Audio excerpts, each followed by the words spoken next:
Hi everyone. Thank you for watching our second ever Passport demo video. This is Passport.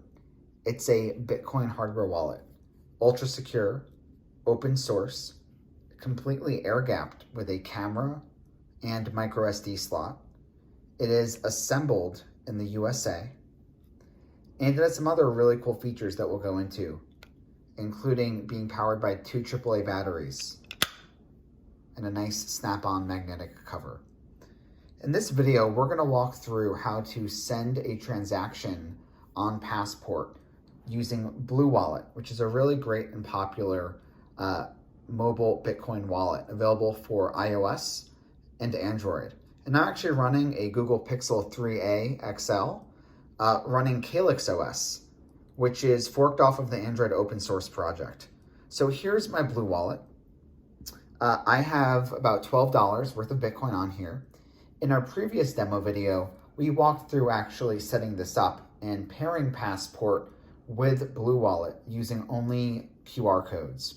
So in this video, I'm going to walk through actually sending a transaction and doing it in a completely air-gapped way. So we're going to start by setting up the transaction on BlueWallet. I'm going to go to Send. And I'm just going to go ahead and scan an address on my other device. Okay. And we're going to flip this unit back to dollars, and we're going to send, let's say, $3 worth of Bitcoin. And we can reduce this fee to be nice and slow. I don't care too much about confirmation times right now. So now that that's set up, I'm going to click Next. And what you'll see is 4 QR codes. Now these are animated QR codes. It makes transactions really easy because you can scan, 4 to 10 animated QR codes in just a couple seconds at the most. It's much faster than passing an SD card back and forth across devices.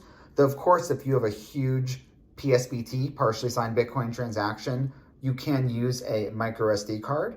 And we include 2 industrial grade cards with every purchase, one intended for backup and one intended for firmware updates and large transactions or wallets that do not yet support QR code.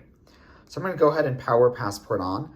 The backspace key at the bottom doubles as the power button. So I'm going to enter my security code. This is like the phishing code that Cold Card uses. We were really inspired by that design. And in this case, it's just 123. I'll see 2 anti-phishing words after this. And if I don't recognize these words, it likely means that someone has tampered with my Passport. Usually that's called an evil maid attack, where someone has modified it, maybe taken it out of my drawer and changed something, maybe tried to remove one of the parts, for example, on the circuit board and swap it with a malicious part. So I do recognize these words, so I'm gonna click Continue. Then I'm going to enter my login PIN, which is just 123 again. So we're logging in now to Passport, and we're going to make this loading animation much cooler when we ship in several weeks. So we're going to click Sign with QR code, and you can see clearly the QR codes there. And now it's reading, and it's asking me to confirm the amount and the destination address. And now the change amount and the change address.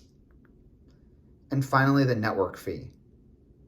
If there are any warnings, for example, if the fee was a large percentage of the total transaction amount, it would display a warning here as well. But because we're sending about $3 worth of Bitcoin and used a very small fee, Passport does not detect anything fishy, and we're going to go ahead and sign the transaction.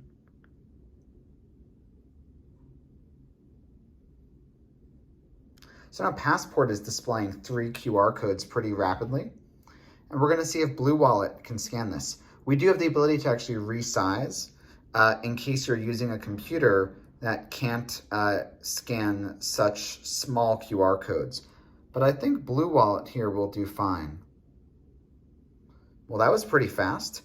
So it already scanned it, and we're just going to click Send. And the transaction was sent. So let's see if this updates on BlueWallet. There it is. We have a pending transaction, and we signed that completely air gapped on Passport.